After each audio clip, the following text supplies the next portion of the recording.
Nous écoutons la catéchèse du pape François à Rome le 29 septembre 2021, précédée de la lecture d'un passage de la lettre de Saint Paul apôtre aux Galates, chapitre 2, versets 19 et 20. Frères, avec le Christ je suis crucifié. Je vis, mais ce n'est plus moi, c'est le Christ qui vit en moi.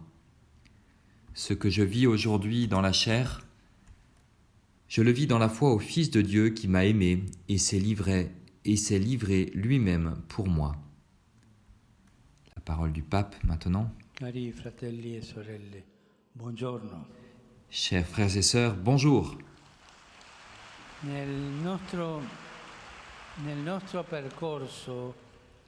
Dans notre parcours pour mieux comprendre l'enseignement de Saint Paul, nous trouvons aujourd'hui un sujet difficile mais important, celui de la justification. Qu'est-ce que la justification ? Nous, de pécheurs, nous sommes devenus justes. Qui nous a rendus justes ? Ce processus de changement s'appelle la justification. Face à Dieu, nous sommes justes. C'est vrai, nous avons nos péchés personnels, mais à la base, nous sommes justes. Voilà la justification. On a beaucoup discuté sur ce sujet pour trouver l'interprétation la plus cohérente avec la pensée de l'apôtre. Et comme il peut arriver souvent, on a pu opposer les deux positions. Dans la lettre aux Galates, comme la lettre aux Romains, Paul insiste sur le fait que la justification vient de la foi au Christ. Mais Père, moi je suis juste parce que j'accomplis tous les commandements. Oui, mais c'est pas de là que te vient la justification. Elle te vient avant. Quelqu'un t'a justifié, t'a rendu juste face à Dieu. Oui, mais je suis pécheur. Oui, c'est vrai, tu es juste, mais pécheur. À la base, tu es juste. Qui t'a rendu juste ? Jésus-Christ. Voilà la justification. Qu'est-ce qui se cache derrière ce mot justification qui est tellement décisif pour la foi ?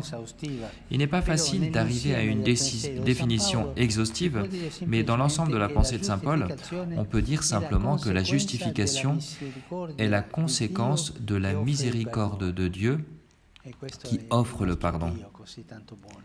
Et c'est notre Dieu qui est si bon, miséricordieux, patient, plein de miséricorde, qui constamment nous offre son pardon, nous donne son pardon, constamment. Il pardonne. Et la justification, c'est Dieu qui pardonne depuis le début en Christ. La miséricorde de Dieu qui donne le pardon. Dieu, en effet, à travers la mort de Jésus, et il nous faut le souligner, à travers la mort de Jésus, a détruit le péché. Il nous a accordé de manière définitive le pardon et le salut.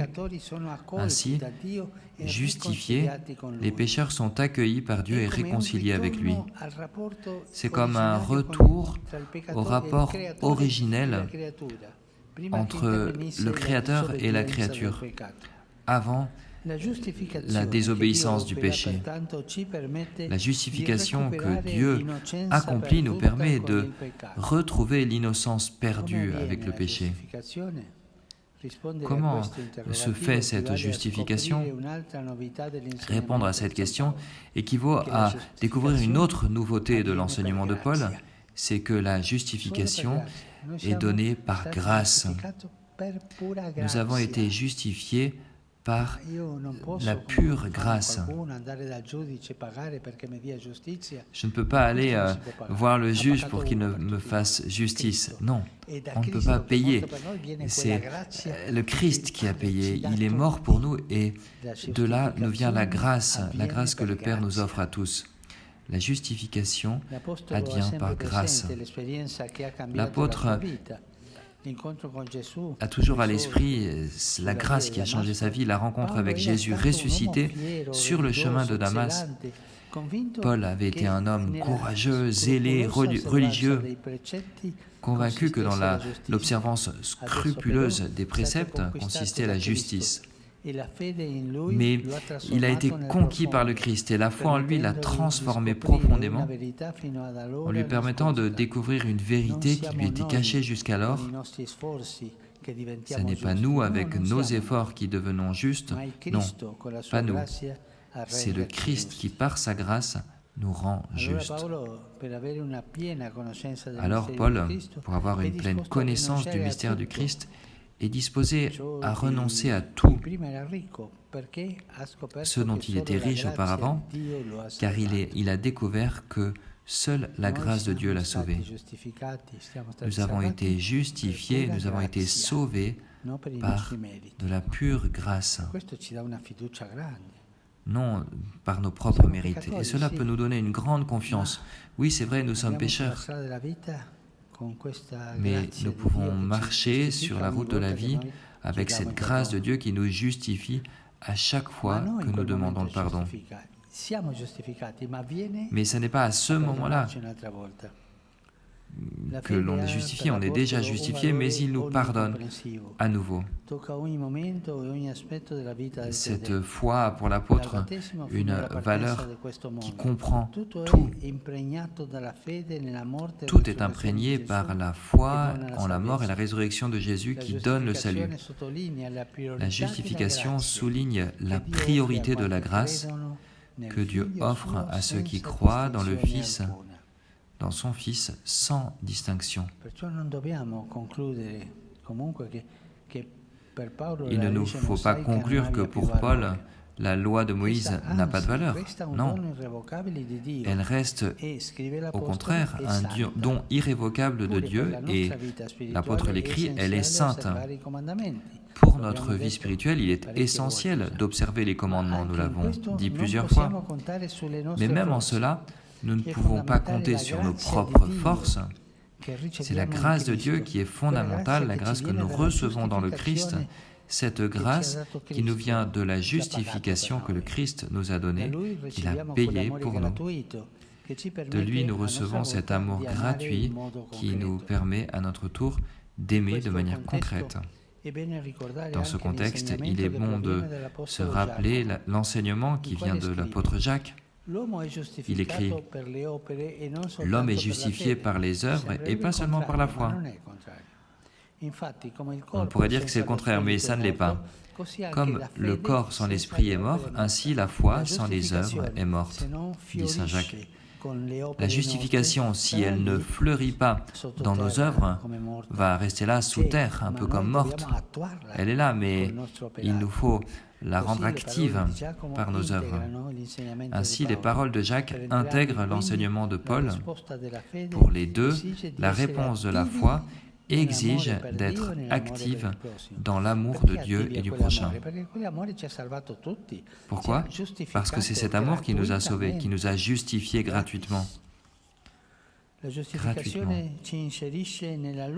justification nous insère dans la longue histoire du salut qui montre la justice de Dieu.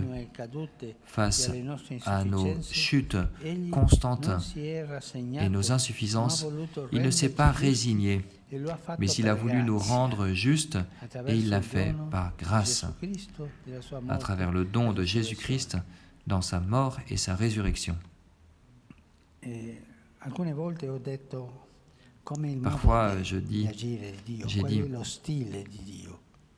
quelle est la manière d'agir de Dieu, le style de Dieu? Et j'ai dit en 3 mots, le style de Dieu, c'est la proximité, la compassion et la tendresse.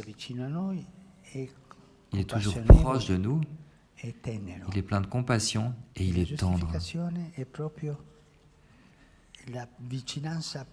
Et la justification, c'est la proximité la plus grande de Dieu à notre égard. Nous, hommes et femmes, la compassion la plus grande de Dieu à notre égard. Nous, hommes et femmes, la tendresse de Dieu la plus grande du Père. La justification est ce don du Christ, de la mort et de la résurrection du Christ qui nous rend libres. Mais Père, moi je suis pécheur, j'ai volé, j'ai fait telle et telle chose. Oui, mais à la base tu es juste.